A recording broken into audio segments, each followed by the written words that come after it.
Yeah, I think it was exactly a year ago today I was in front of you guys, so I just wanted to thank Bill Foley, George McPhee, Kelly McCrimmon for bringing me on board, giving me the opportunity, but more importantly, all the people behind the scenes to put this together. It's been 6 years in the making.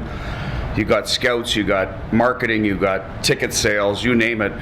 I can't go through the whole list that allowed us to be in this position. So I can't thank those people enough from top to bottom. Very proud to be the coach that brought the first Stanley Cup to Vegas. So kudos to everyone involved, especially the original players that are still here. We tried to thank them the other night with a little display of starting the game, and they came through for us. So here we are a year later, and I couldn't be any happier. So fire away, folks, and let's talk some hockey. I think that's Las Vegas Street Journal. Bruce, what have the last 72 hours been like for you, from celebrating with the players, the team, your family, to now? Not enough sleep, as you can tell. Voice is starting to go. Just a lot of joy, to be honest with you. Different people. I mean, my brother's here and his boys, and obviously my family and some friends, and just fans, people you run into that are been season ticket holders since day one. And like I said, it's just been answering texts from colleagues and people around the league and people you used to work with, and it's been good. It's been great. And it's going to go on a little longer. We got a parade to go to here in a couple days. So I got to get my act together and get some sleep. Be ready to go. It's tomorrow. That's right. It is tomorrow. Well, I'm going to get a nap in somewhere. That's it. I don't know what else to say. Got to get a nap. Danny Webster, Las Vegas Sun. Bruce, you had said throughout the year that this team was imperfect, and for different reasons. But what made this team perfect during this playoff? Just the togetherness of the team, the timeliness of our responses, I would say. We didn't start the playoff the way we wanted to, but it got to our game, so that got us rolling against Winnipeg.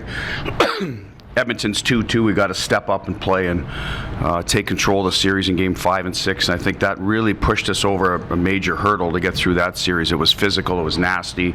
You got some all-world talent, so I think you're sitting there now, you're halfway feeling like we can get this done. We're as good as anybody.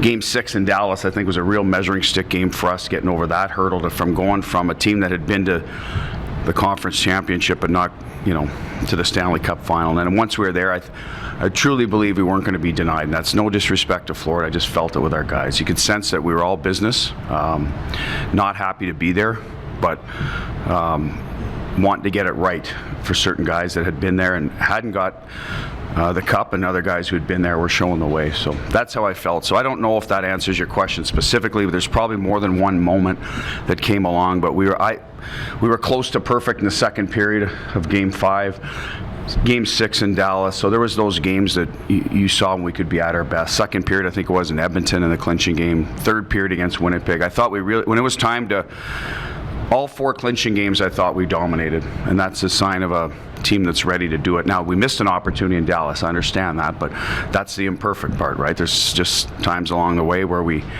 tripped up a little bit, but I mean, that's one thing. People ask me what I learned from that. You don't have to be perfect to win the Stanley Cup. That's what I learned. I learned that this year, and I think before you're always thinking as a coach, you got to be here all the time. It's not. There's a lot of highs and lows. You just got to find your game at the right time. We were able to do that. Chris Chapman, Fox Sports Las Vegas. Bruce, obviously every season, highs and lows, ups and downs, but it seemed like the turning point for this season happened on that dad's trip, where it was at that moment following that trip that you guys really seemed to come into your own, start playing your best hockey. What happened on that trip to kind of turn things around and get things going? Great playoff beard, by the way. Yeah. Well, that's a good question. I just think that when your dads are on the trip, you want to make them proud, right? So the guys, I think, knew that they wanted to play their best game. So all of a sudden we go into, I think it was Nashville, then Mini. I might have the order wrong, but and we did. Played really well both games. So I think that just got us out of the funk that we were in before the break. We're having a tough time. It's probably the worst stretch of our season. And to be able to come out of it and the dads are there and find your game and then kind of just roll through that second half. So I wouldn't say there's one defining moment. I think just being around them. I think they, if I remember, they had a curling trip between games. We didn't have practice. So just spending quality time with them, I think, brings the best out of you. And I think that's one of the biggest reasons why they do them, right? Dads are proud of their kids, and kids want to make their dads proud, right? And like I said, it brings out the little kid in you in the game. So worked real well for us. And I think we got a little bit healthy coming out of that as well. A few bodies back, if I'm not mistaken. I think Theo and White Cloud were guys coming back into the lineup, so helped us a lot. Hey Bruce, Derek Van Diest, NHL.com. Just want to ask you about Mark Stone. There was a report today that says that he's still kind of injured a little bit and he may miss some time. But I just want to ask you about his grit and his determination to come back and be such a big part of this Stanley Cup win for you guys. Well, we didn't know. It's a second major surgery for him. And we did not know if when he had the surgery, we were told that if it went well, he had a chance to join us in the playoffs. Whether that was early or late, we don't know, depending on how the team does, depending on how quickly it comes around. But I think that really gave us a spark. He's our emotional leader. You see it on the ice. I think every guy in the room would tell you that. They love his passion for the game. They love to be around him. He's a very honest guy. He's up front with what he says to the group, to you guys, when we discuss things. I did not know he was, I mean, all guys play through a little bit, so I hope it's nothing serious. I haven't met with the medical team yet this morning, but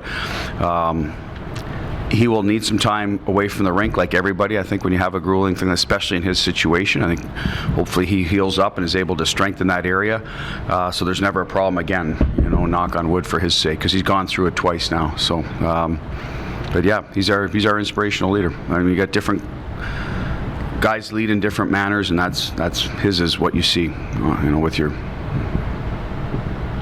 Ron Futrell from 8 News Now over here. You said you got a number of texts of congratulations from a number of different people areas. Anybody that surprised you that you got a note, text from, that you did a double take? No, not really. I mean, there's just people that you cross paths with. A lot of my previous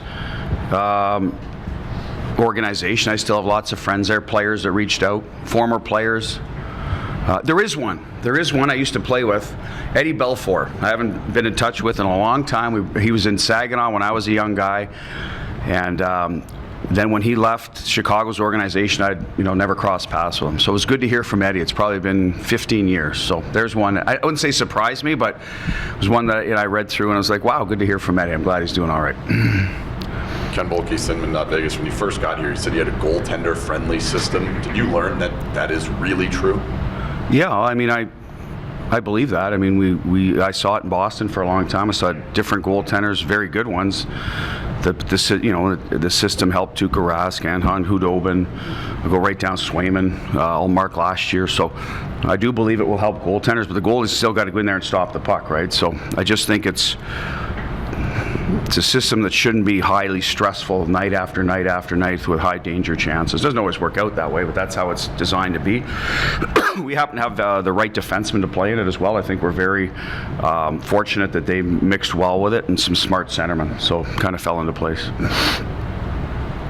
Hey Bruce, Alan Snell with LVSportsBiz.com. You mentioned the year anniversary. I was wondering if you can talk a little about yourself in terms of being let go by Boston and just the journey that you have personally made in a very different market from Boston, completely different, very new. I was wondering if you could just talk a little about your own personal Yeah, we've kind of been through that, and I'm not trying to slough it off. There was a lot of questions about that. I think my time in Boston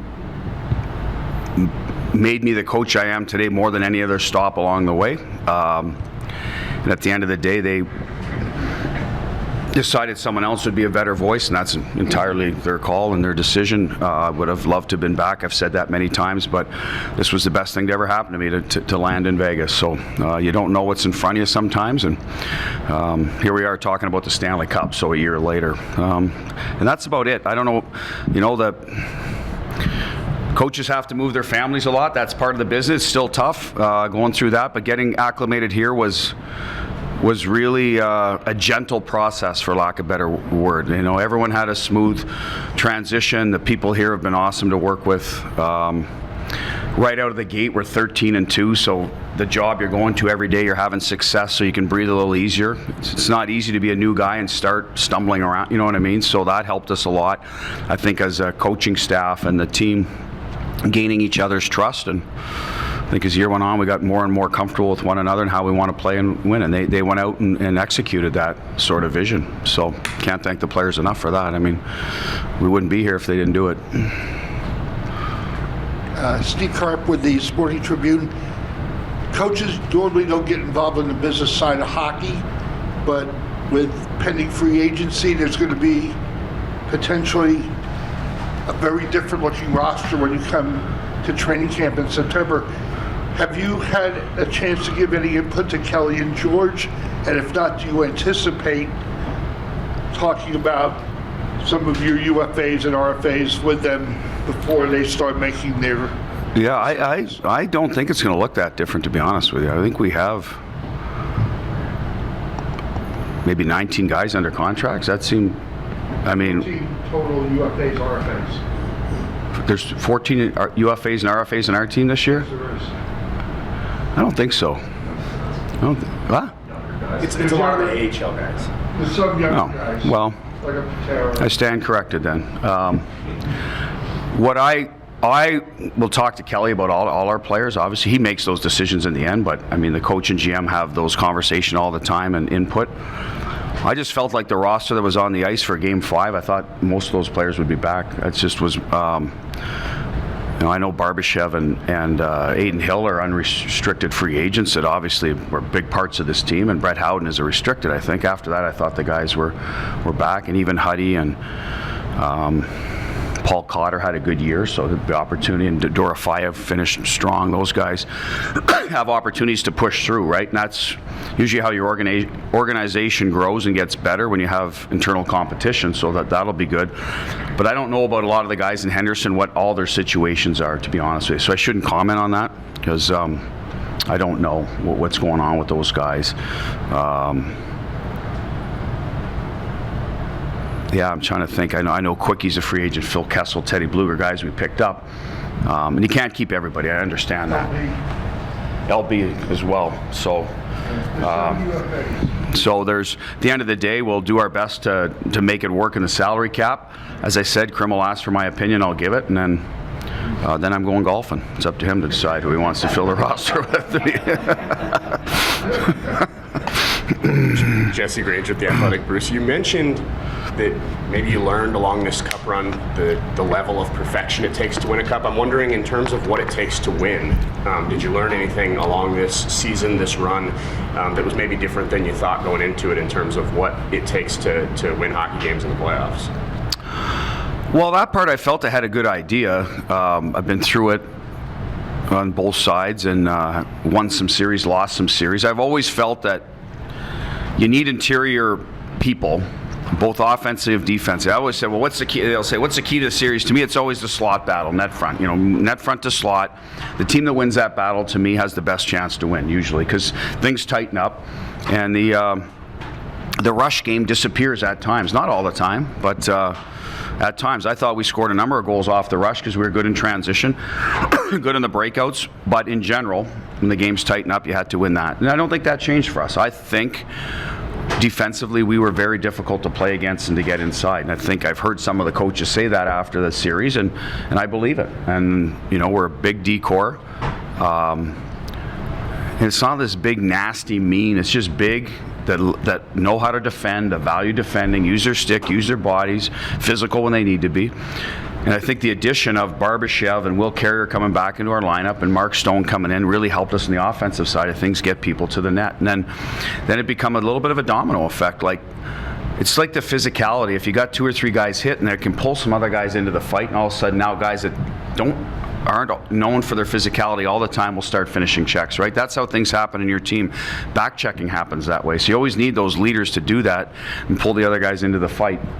And I think going to the net is another thing. Brett Howden all of a sudden is at the net front all the time. Michael Amadio, the Roddy Smith goal and the fourth goal, him and Carly, you know what I mean? Like, so now you're inside all the time. I think it became a snowball effect. So I still believe that's what it takes to win for the most part. And I think we executed that part of our game as well as any team in the playoffs.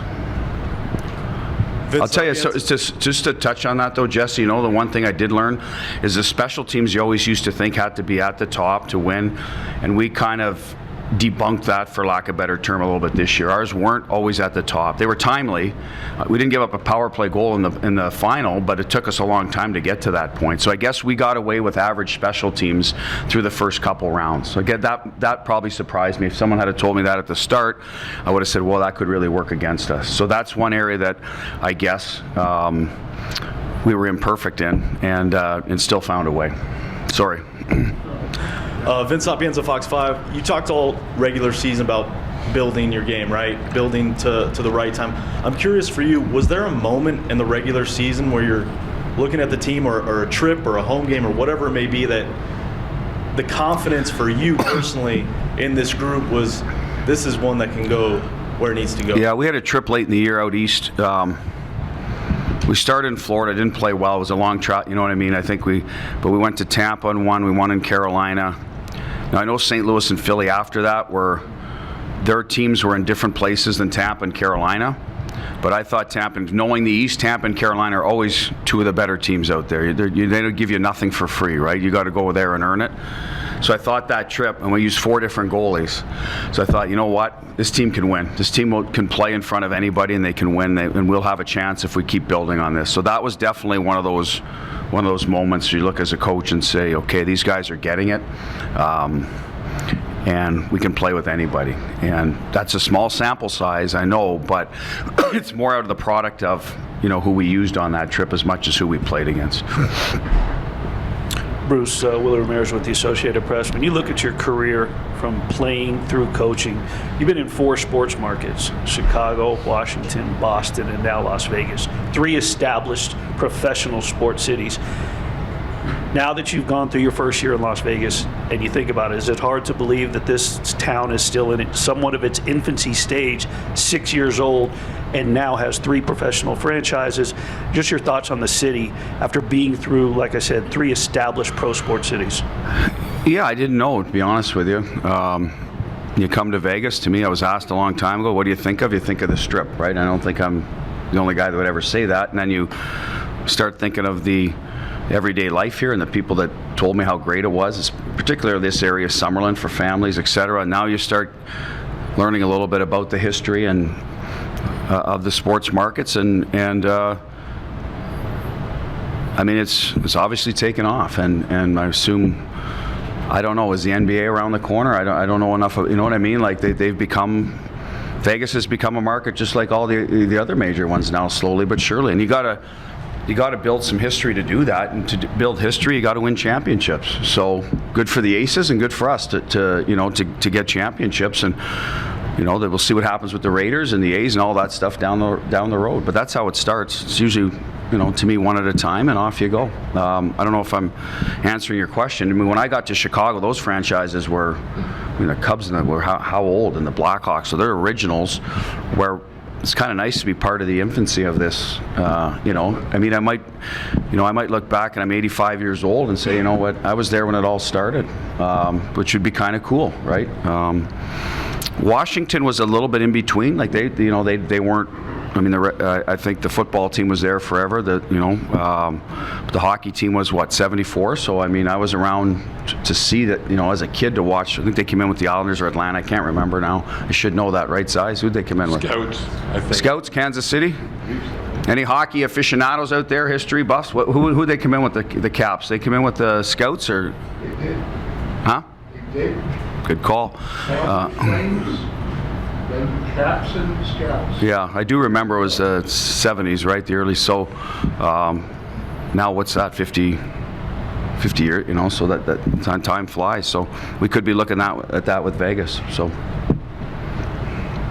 Yeah, Butch, Mike Zeisberger, NHL.com. Just a lot of coaches say that the pain of losing overrides the joy of winning. There's just a fear to lose. So when you compare what you felt like at TD Garden watching St. Louis hoist the cup, I felt like crap, in case you want to know. Okay. I mean, versus the other night, just does one, does one emotion override the other, or is it just polar opposite? well, you know what? Time will tell, because in the moment you have high and low, right? But it stayed with me a long time, that loss and that feeling. And whether that's healthy or not, I mean, is it probably a conversation for someone in a lab coat more than us, right? But at the end of the day, I hope the feeling of winning stays with me as long as the losing one did, because you need to enjoy those moments. We got to be ready to go to work next October. We know that.